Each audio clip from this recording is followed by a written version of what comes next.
एक पात्र में आप तीर्थ जल लाकर रख लें। यदि जल पर्याप्त नहीं है तो आप तीर्थ जल पहले डाल लें और उसके बाद में फिर जल से उस पात्र को भर लें और उसके बाद में आप उसी पात्र में रखे हुए जल से स्नान करें और फिर उसके बाद में आप व्रत आदि प्रारंभ कर सकते हैं। सूर्य ग्रहण का अद्भुत संयोग और इस संयोग में स्नान करना, दान करना, व्रत करना, जप करना, तप करना या फिर किसी मंत्र को सिद्ध करना बहुत ही अच्छा माना जाता है, शुभ फलदायी माना जाता है।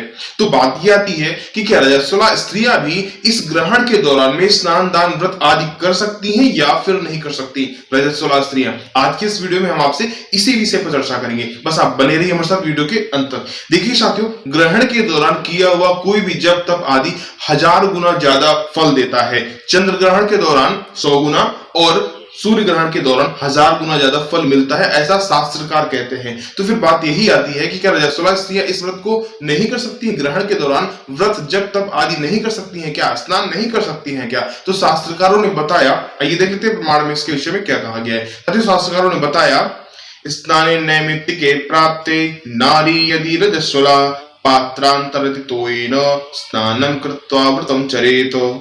रजस्वला स्त्रियां ग्रहण से पूर्व ही किसी तीर्थ का जल मंगाकर अपने घर में रख लें या फिर खुद जाकर ला सकती हैं और उसके बाद जब ग्रहण प्रारंभ हो जाए, ग्रहण के दौरान ही आपको उसी तीर्थ जल से स्नान करना है। बताया गया स्नाने नैमित्तिके प्राप्ते, यदि ग्रहण के दौरान में नैमित्तिक स्नान की प्राप्ति हो और स्त्री क्या हो? रजस्वला हो, तो शास्त्रकारों ने बताया पात्रांतरितोयेन स्नानं कृत्वा व्रतं चरेत। इसमें बताया गया कि यदि स्त्री रजस्वला है तो उसको क्या करना चाहिए? पात्र में रखे जल से ही स्नान करना चाहिए और उसके बाद में, उस स्नान के बाद में फिर आप व्रत आदि प्रारंभ कर सकते हैं। मतलब व्रत प्रारंभ कर सकते हैं, लेकिन आपको पहले तीर्थ जल से स्नान करना चाहिए। एक पात्र में आप तीर्थ जल लाकर रख लें। यदि जल पर्याप्त नहीं है तो आप तीर्थ जल पहले डाल लें और उसके बाद में फिर जल से उस पात्र को भर लें और उसके बाद में आप उसी पात्र में रखे हुए जल से स्नान करें और फिर उसके बाद में आप व्रत आदि प्रारंभ कर सकते हैं। जब तक की बात तो नहीं बताई गई, लेकिन व्रत आप रख सकती हैं, ऐसा इस प्रमाण में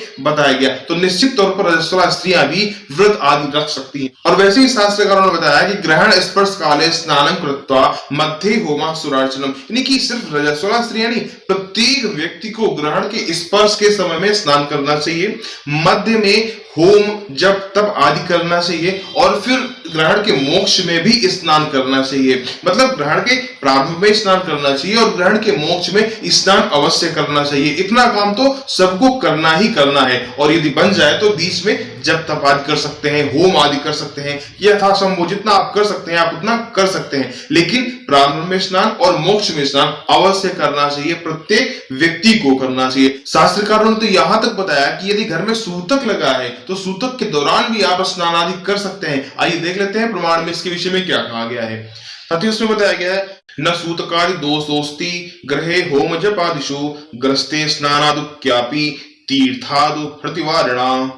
न सूतकादि दोषोस्ति। साथ ही भागवाचन दीपिका में तो यहां तक बताया गया कि आपके घर में सूतक है और उस सूतक के दौरान यदि ग्रहण पड़ रहा है तो भी आप स्नान दान जप आदि कर सकते हो, उसका कोई निगेटिव इफेक्ट नहीं पड़ेगा। आप निश्चित तौर पर ग्रहण के दौरान में स्नान दान जप आदि कर सकते हो। यदि घर में सूतक है फिर भी, रजस्वला स्त्रियां हैं फिर भी आप स्नान और व्रत कर सकती हैं, ऐसा इन दोनों प्रमाणों में आपको बताया गया। तो मेरे हिसाब से आप व्रत आदि रख सकती हैं, स्नान तो प्रत्येक व्यक्ति को करना चाहिए। तो ये कुछ छोटी सी जानकारी थी जो हमने आपके साथ साझा की शास्त्र प्रमाण के साथ में। उम्मीद करते हैं वीडियो आपको निश्चित रूप से समझ आ गया होगा। यदि आ गया है तो वीडियो को लाइक कर दीजिए, चैनल को सब्सक्राइब कर दीजिए। मिलते हैं अगले वीडियो में, तब तक के लिए नमस्कार।